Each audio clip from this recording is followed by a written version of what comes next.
নমস্কার, আমি Sandip Dey, consultant physiotherapist, physio and fitness.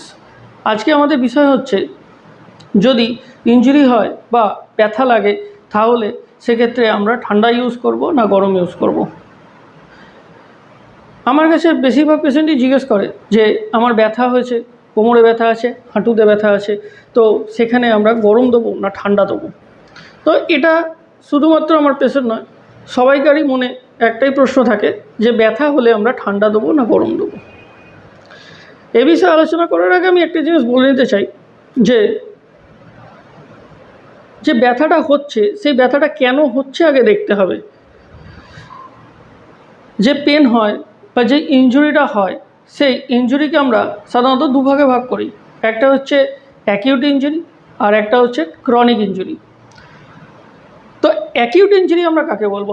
ধরে নেওয়া যাক হাঁটতে গিয়ে বা খেলতে গিয়ে পায়ের গোড়ালিতে মোচড় লাগলো বা হাতে রিস্টে লেগে গেল, সেই জায়গাটা ফুলে উঠেছে, লাল হয়ে গেছে বা সেখান থেকে একটা হিট জেনারেট হচ্ছে। এই ইনজুরিটা যখন হলো ঠিক তার পর মুহূর্ত থেকেই বলা হবে এটাকে অ্যাকিউট ইনজুরি। এখানে যখন সেই স্থানটাতে একটা রেডনেস এসে গেছে, একটা সোলিং এসে গেছে এবং সেখান থেকে হিট জেনারেট হচ্ছে, সেক্ষেত্রে আমরা সেখানে আইস কম্প্রেস করব বা আমরা ঠান্ডা সেক দেবো। এই ইনজুরিটা যখন হয়েছে ঠিক তার 48 ঘন্টা পর্যন্ত এটাকে আমরা অ্যাকিউট ইনজুরি বলবো। 48 ঘন্টা পেরিয়ে গেলে সেটা ক্রনিক ইনজুরি বলা হয়।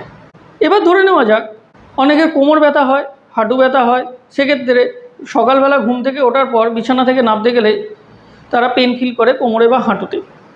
তো সেখানেও অনেকের ডাউট থাকে যে আমরা এখানে হট কম্প্রেস করব না কোল্ড কম্প্রেস করব। কোমরে ব্যথা বা হাঁটু ব্যথা যদি সেটা দীর্ঘদিন ধরে হয়ে থাকে তাহলে সেটা আমাদের ক্রনিক ইনজুরির মধ্যে ধরা হবে। তো এই ক্রনিক ইনজুরির ক্ষেত্রে জেনারেলি হট কম্প্রেস করা হয় বা গরম সেক দেওয়া হয়। তাহলে আমরা প্রাথমিকভাবে বুঝতে পারলাম যে কী ধরনের ইনজুরিতে আমরা কী ধরনের কম্প্রেস করব, সেটা কোল্ড কম্প্রেস করব না হট কম্প্রেস করব।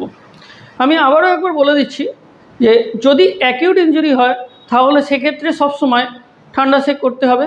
তার কারণ সেখানে সোয়েলিং থাকছে, সেখানে রেডনেস হয়ে আসছে বা অনেক ক্ষেত্রে সেখানে রক্তও জমে যায়। আমাদের যে ব্লাড ভেসেল থাকে সেই ব্লাড ভেসেল অনেক সময় কেটে গিয়ে সেখানে ব্লাড বেরোতে শুরু করে, ওপর দিয়ে দেখা যায় ব্লাডটা জমে কালো হয়ে গেছে, সেক্ষেত্রে আমাদের ঠান্ডা সেক করতে হবে।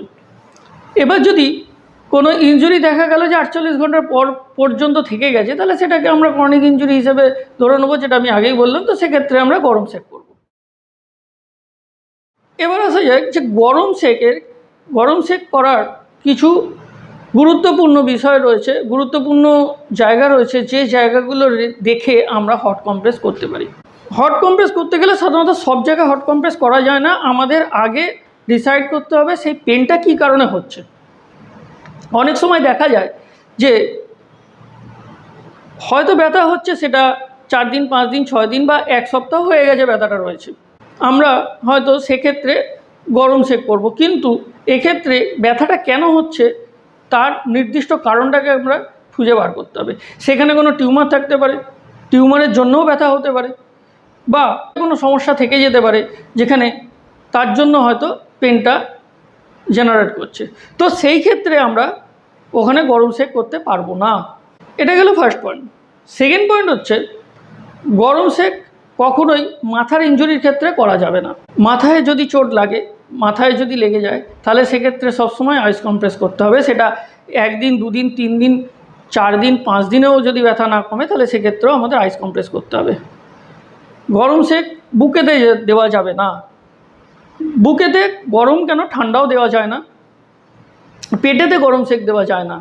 যদি আমরা সঠিকভাবে নির্ধারণ করতে না পারি যে ব্যথাটা কী কারণে হচ্ছে, তাহলে গরম সেক অ্যাপ্লাই করার আগে আমাদের যে কোনো একটি চিকিৎসক বা ফিজিওথেরাপিস্টের পরামর্শ নেওয়া আবশ্যক। অতিরিক্ত যদি হিট হয়ে যায় সেক্ষেত্রে একটা বার্নিংয়ের চান্স থাকে। তো সেক্ষেত্রে সবসময় আমার মনে হয় যে অ্যাডজাস্টেবল হট প্যাড দিয়ে হট কম্প্রেস করাটাই ভালো। তার কারণ সেখানে আমরা হিটটাকে অ্যাডজাস্ট করে নিতে পারবো। তো এর থেকে আমরা বুঝতে পারলাম যে আমরা কোথায় হট কম্প্রেস করব বা কোথায় আমরা কোল্ড কম্প্রেস করব।